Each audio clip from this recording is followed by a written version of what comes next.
This is Dave with Nature Coast Firearms Academy and OcalaGun.com. So today I wanted to give you a trivia question on American history. So the question is,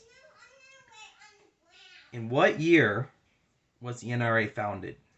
A, 1922, B, 1871, or C, 1917?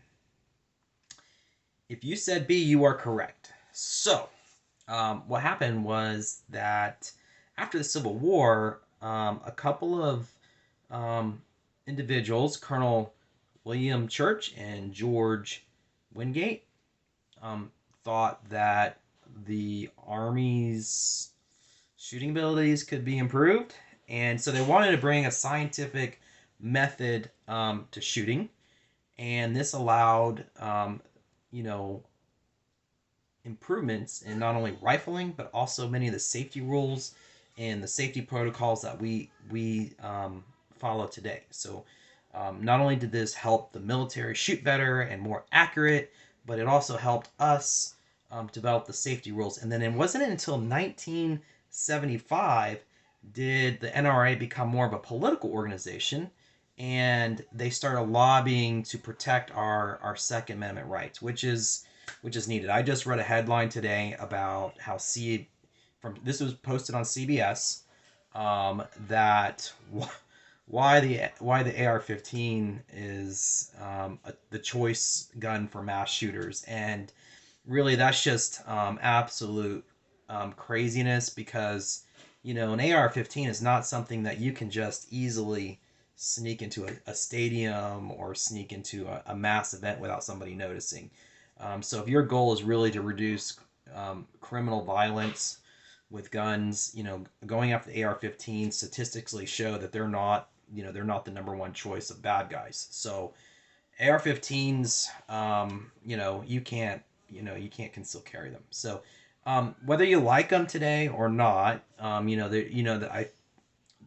people say that they're compromising on values, and that may be true, but we can't deny American history and all the great things they've done for us, such as improve rifling and improve our safety rules and prevented unnecessary gun accidents.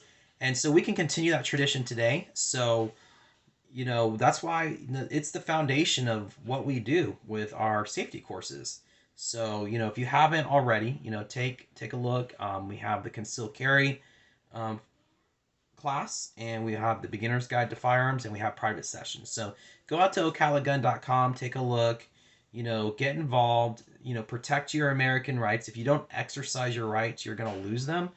And sadly today, a lot of politicians want to ban our Second Amendment, and it's happened in other countries. It's happened in England, it's happened in Australia, all dictators. It happened in Germany right before the mass killing of innocent citizens by the German government. One of the first things they did was want to disarm us.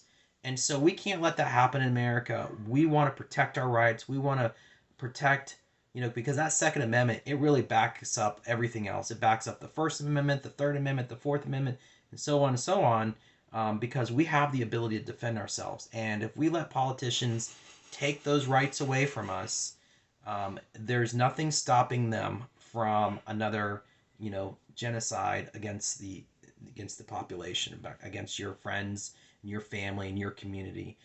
But together, as Americans, we need to stand up. We need to exercise our rights. We also need to be responsible and get the training that we need. That's much needed. We learned that after the Civil War, that we needed to have training in addition to arms. So that's all I have for you today. But take care, stay safe, stay free.